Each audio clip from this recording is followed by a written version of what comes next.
NEYO, the R&B singer, found himself in hot water after clearly stating that he does not agree with certain aspects of trans ideology, especially concerning kids.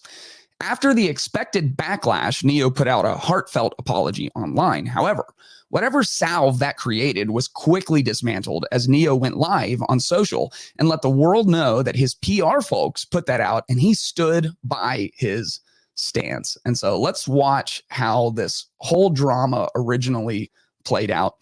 NEYO was on a podcast called Vlad TV. Let's look at a little bit of what he had to say on there. I have no issue with the LBG. I have no problem with with nobody. Okay, Right. Love who you love, do what you do. Exactly. I just personally come from an era where a man was a man and a woman was a woman, and it wasn't but two genders, and that's just how I rock. Me Now, too.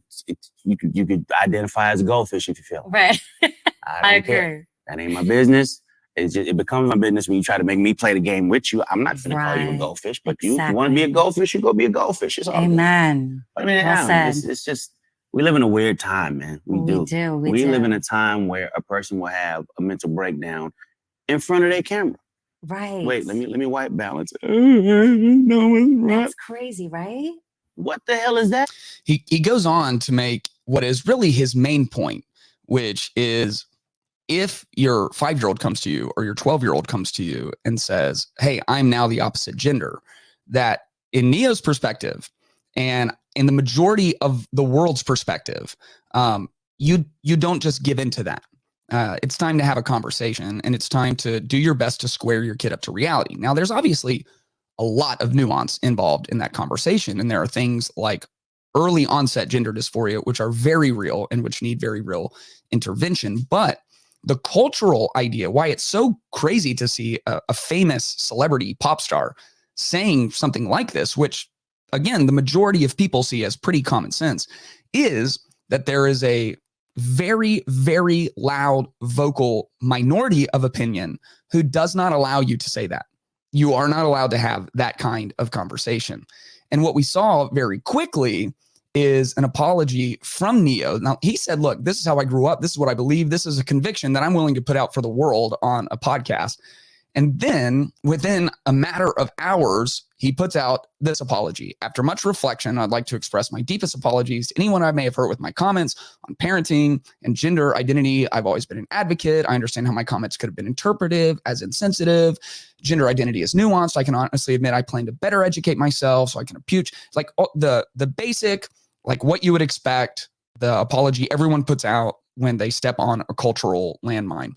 And so you kind of had the two sides.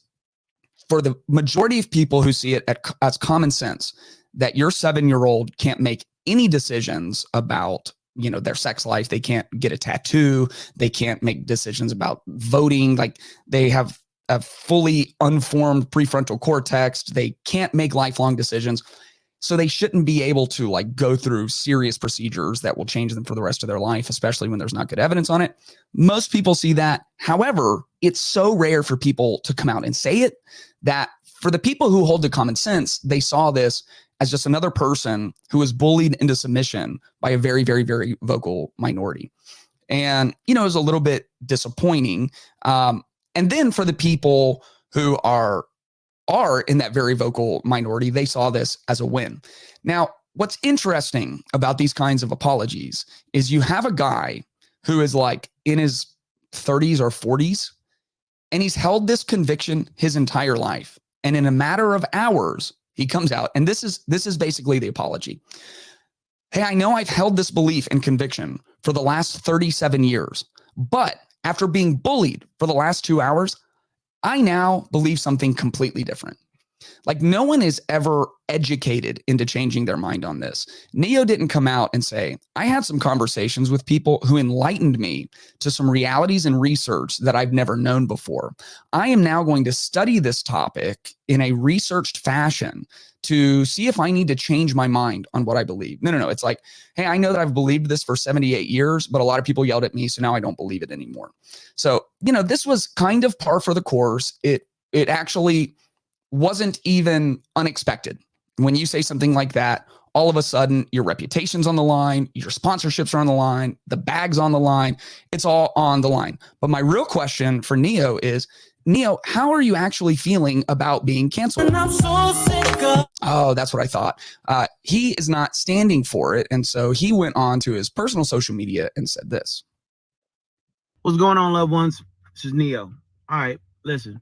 I normally don't give too much of a damn about what y'all think about what I do, what y'all have to say about what I say, whatever. I normally don't care because, like I said, opinions ain't special. Everybody got one.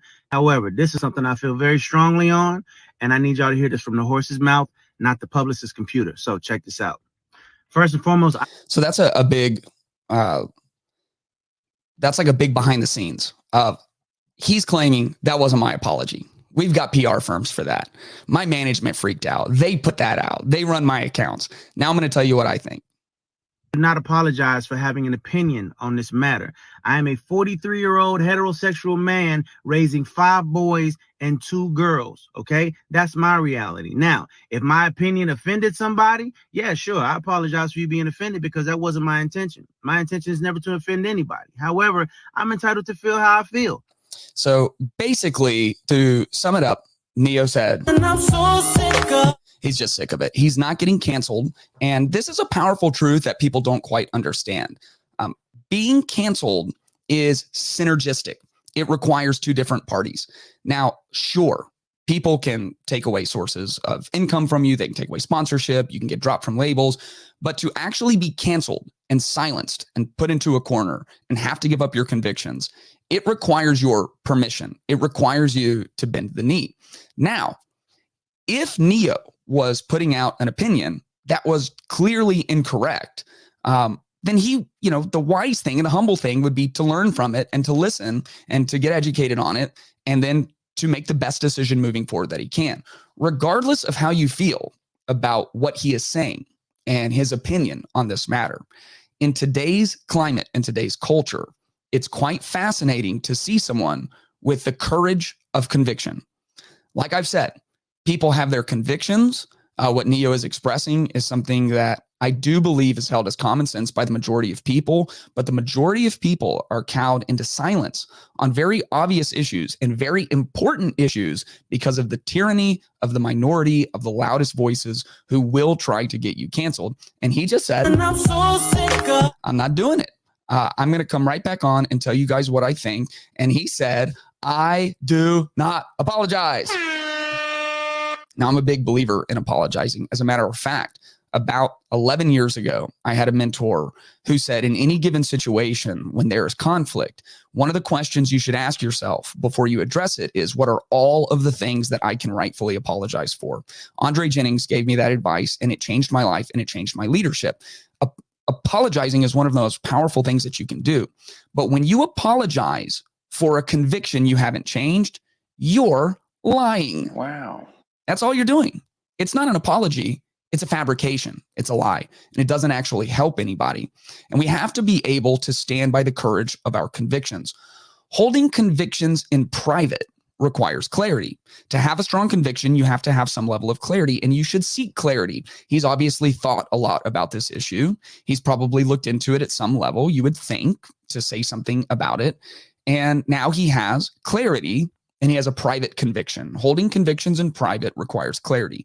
Holding convictions in public requires courage.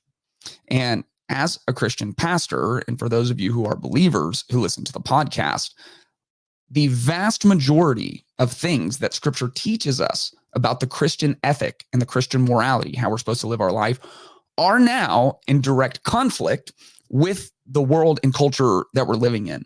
And so it's great for you to have clarity on your Christian convictions in private and when nobody's looking.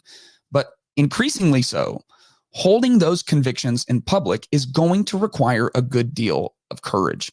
I'm reminded of Daniel, who had risen to the heights of power in Babylon, where Israel was being held captive. And he was like the king's right-hand man. And some of the other people in the king's court grew very jealous. And so they went to the king and said, we want to pass this law because we love you so much. And you're just, you're so awesome. Every time we think about you, we just, wow. And so what we want to do is outlaw anyone praying to any other God but you, the king. and the king signed it. Well, what they knew is that every day, Daniel, 3 times a day, went to his second floor of his house, and he opened up his window and he faced Israel and he prayed. And that was a very public presentation. He wasn't doing it for clout or to be seen, but he did it every day, and he did it 3 times a day. He prayed to the real true God, the God of Israel, the God of the heavens and the earth. And they knew this, and they knew Daniel, and they knew that he wasn't giving up on his conviction. And so once that decree went out, hypothetically, Daniel could have just prayed. He could have sat in the same place. He could have still faced Israel. He could have still talked to his God and just closed the window. Holding conviction in private requires clarity, and Daniel had an immense amount of clarity. But he didn't just have clarity. He had courage, and holding convictions in public requires courage. And he opened those windows, and he continued to pray. And because of the law, he had to be thrown into the den of lions. Now, that is like cultural cancellation level 1 million. The king was very disappointed. He realized it was all a setup, but he had to obey the decree that he had put out. And so Daniel went into the den of lions. And here's why I'm saying being canceled is synergistic. It requires both sides to participate, because if you hold to your convictions, bad things could happen to you. I'm not saying it will be easy, but if you're holding to convictions placed on your heart by God, God will protect you. And God will be with you. And it might take a while to see it. But as you probably know in the story, God shut the mouths of the lions. He protected him. Daniel got canceled like his life was being canceled. He was thrown into a den of hungry lions. But God was with him, and God protected him. And so how do we actually do this? How do we hold to the courage of our convictions? I just want to remind you, because we're in a very politically charged arena right now, especially in the West, that Jesus said, "By this, everyone will know that you are my disciples if you love one another." And just a reminder, as believers, our preeminent conviction is to love like Jesus loved. And so we hold to the courage of our convictions, but we don't use our convictions as a sledgehammer to beat people over the head with. We don't go around picking fights. We stand up for what's right, and we do it with true love in our hearts for the people who are around us.